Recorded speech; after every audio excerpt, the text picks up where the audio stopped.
नमस्कार, मैं हूं निकिता और आप देख रहे हैं शूलिनी संवाद। दिखाएंगे आपको हफ्ते की तमाम बड़ी खबरें, लेकिन सबसे पहले नजर डाल लेते हैं हेडलाइंस पर। शूलिनी यूनिवर्सिटी में आयोजित हुए लिटरेचर फेस्टिवल में देश के तमाम बड़े जाने माने स्पीकर्स ने रखी अपनी बात। कार्यक्रम के दौरान 20 से ज्यादा सेशन हुए आयोजित। फ्लावर फेस्टिवल भी रहा आकर्षण का केंद्र। एक बार फिर बजा शूलिनी यूनिवर्सिटी का डंका। अंतर्राष्ट्रीय संस्था स्कीमागो की तरफ से जारी हुई रैंकिंग में शूलिनी यूनिवर्सिटी ने मारी बाजी। देश भर में शूलिनी यूनिवर्सिटी को मिला 35वां रैंक। कई राज्यों में सबसे बेहतर बनकर उभरी Shoolini university. The Time Higher Education Asia award के लिए बेलेट्रिस्टिक लिटरेरी सोसाइटी और वीई एम्पावर कोचिंग को किया गया शॉर्टलिस्ट। कड़ी मेहनत और लगन के बाद मिली कामयाबी। इंग्लिश डिपार्टमेंट में खुशी की लहर। अंतर्राष्ट्रीय योग दिवस के मौके पर हुआ योगोत्सव कार्यक्रम का आयोजन। डॉक्टर IV बसवा रेड्डी रहे कार्यक्रम के मुख्य वक्ता। कार्यक्रम के आयोजन में मोरारजी देसाई राष्ट्रीय योग संस्थान ने भी निभाई अहम भूमिका। शुरू करते हैं लिटरेचर फेस्टिवल की खबर से। इसे अंकिता पेश कर रही हैं। शूलिनी यूनिवर्सिटी में दूसरे लिटरेचर फेस्टिवल का आयोजन किया गया। कार्यक्रम में देश के जाने माने स्पीकर्स ने अपनी बातें साझा की। लिट फेस्ट के दौरान देवदत्त पटनायक, एलन सेली, असीम छाबड़ा और शफाकत अमानत अली समेत कई स्पीकर्स अलग अलग सेशन में श्रोताओं से रूबरू हुए। शूलिनी यूनिवर्सिटी में आयोजित हुए दूसरे लिटरेचर फेस्टिवल में काफी रौनक देखने को मिली। फेस्ट के पहले दिन देवदत्त पटनायक ने कई धर्मों के विकास के साथ साथ पौराणिक कहानियों और उनके संबंधों पर चर्चा की। वहीं असीम छाबड़ा ने फिल्मों और सिनेमा को लेकर अपनी बात रखी। असीम छाबड़ा ने कहा कि फिल्मों को सिर्फ इसलिए नज़रअंदाज नहीं किया जाना चाहिए क्योंकि एक रिव्यूअर ने उन्हें 2 स्टार रेटिंग दी है। आपको बता दें कि लिटरेचर फेस्टिवल के दौरान डीन स्टूडेंट वेलफेयर और school of bio engineering and food technology की तरफ से फ्लावर फेस्टिवल भी आयोजित किया गया था। फेस्टिवल में अलग अलग तरह के फूलों को लोगों के सामने पेश किया गया। इस दौरान राष्ट्रीय ग्रामीण आजीविका मिशन की तरफ से पहाड़ी पेंटिंग्स और बैम्बू क्राफ्ट भी बेचे गए। फेस्टिवल के दौरान शूलिनी यूनिवर्सिटी के स्टूडेंट्स की तरफ से भी खाने पीने के स्टॉल लगाए गए थे, जहां पर भारी भीड़ देखने को मिली। शूलिनी यूनिवर्सिटी में आयोजित हुए लिटरेचर फेस्टिवल में 20 से ज्यादा सेशन आयोजित हुए। इस फेस्टिवल का आयोजन शूलिनी यूनिवर्सिटी के इंग्लिश डिपार्टमेंट की तरफ से ऑनलाइन और ऑफलाइन दोनों मोड्स में किया गया। कैमरा पर्सन साकेत के साथ अंकिता, शूलिनी संवाद, सोलन।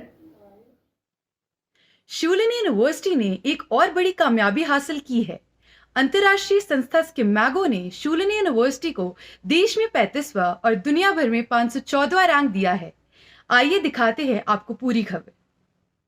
शूलिनी यूनिवर्सिटी ने केमिस्ट्री में पहला, फिजिक्स और एस्ट्रोनॉमी में 12वां, रिसर्च में 17वां और एनवायरमेंट साइंसेज में 33वां रैंक हासिल किया है।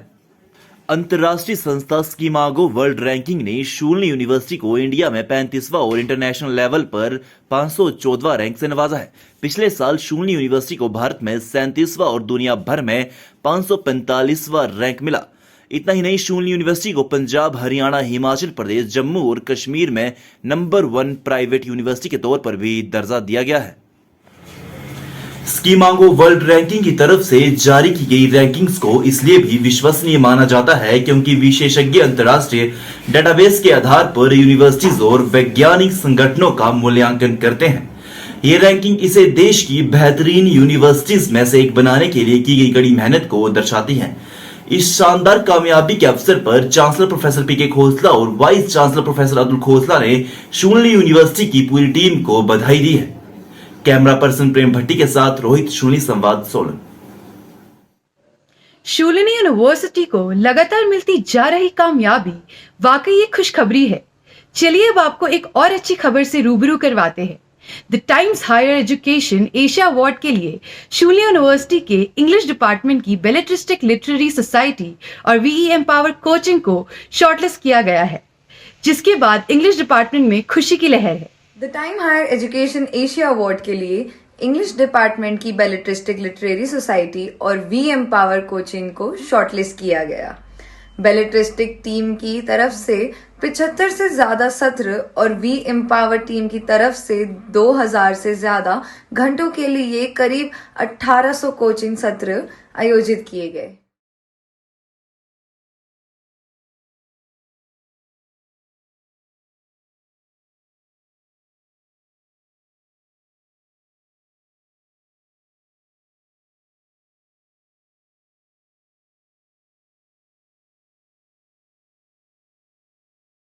ऑर्गेनाइजर श्री पायल जिंदल खन्ना के मुताबिक लगभग 94% स्टूडेंट्स ने इन सत्रों को अटेंड करने के बाद कहा कि उन्हें कोचिंग से काफी फायदा हुआ है। पायल जिंदल खन्ना ने कहा कि उन्हें यह जानकर खुशी हो रही है कि वो युवाओं को सशक्त बनाने में सक्षम है ताकि युवा समाज में योगदान दे सके। It's really heartwarming to note the results that have come out of the feedback survey from the first phase of the We Empower coaching project launched at Shulini University in the month of September 2021. And this was after the successful completion of the pilot phase 3 months before that.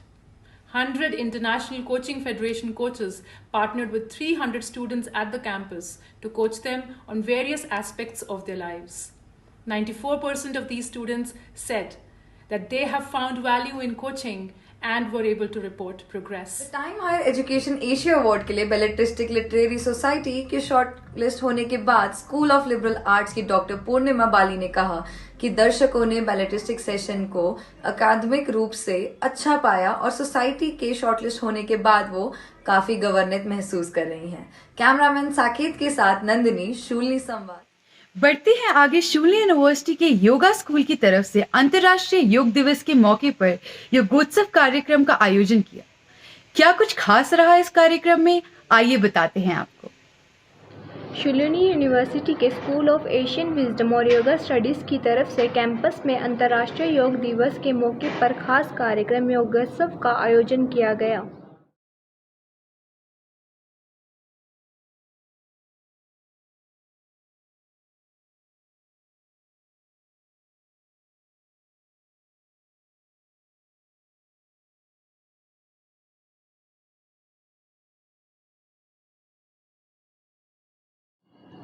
योग दिवस के मौके पर आयोजित हुए कार्यक्रम का संचालन मोरारजी देसाई राष्ट्रीय योग संस्थान के सहयोग से शूलिनी यूनिवर्सिटी के योगा स्कूल के प्रमुख डॉक्टर सुबोध सौरभ सिंह ने किया। आपको बता दें कि इस कार्यक्रम का उद्घाटन प्रदेश के स्वास्थ्य मंत्री डॉक्टर राजीव सैजल ने मोहन शक्ति नेशनल पार्क में किया था। कैमरा पर्सन प्रेम भारती के साथ नैन्सी, शूलिनी संवाद, सोलन। अब आपको सीधा लिए चलते हैं आरजे जानवी के पास, जो हमें रेडियो शूलिनी के कार्यक्रम के बारे में जानकारी देंगी। नमस्कार, मैं हाजिर हूं आपके लिए लेकर रेडियो शूलिनी पर इस सप्ताह प्रसारित होने वाले कार्यक्रमों की सूची लेकर। पहले अनप्लग शूलिनी आरजे निहित द्वारा, आराधना आरजे स्तुति द्वारा, मेरी कलम से आरजे आयशा द्वारा और आखिर में my Shoolini my campus RJ Priyanshi द्वारा। ये सभी कार्यक्रम माय शूलिनी ऐप पर उपलब्ध हैं, सो जल्दी से जाके इन्हें सुने और इनका लुत्फ उठाएं। तब तक के लिए धन्यवाद। अभी के लिए बस इतना ही। अगले हफ्ते फिर होगी आपसे मुलाकात। तब तक के लिए दीजिए इजाजत। नमस्कार।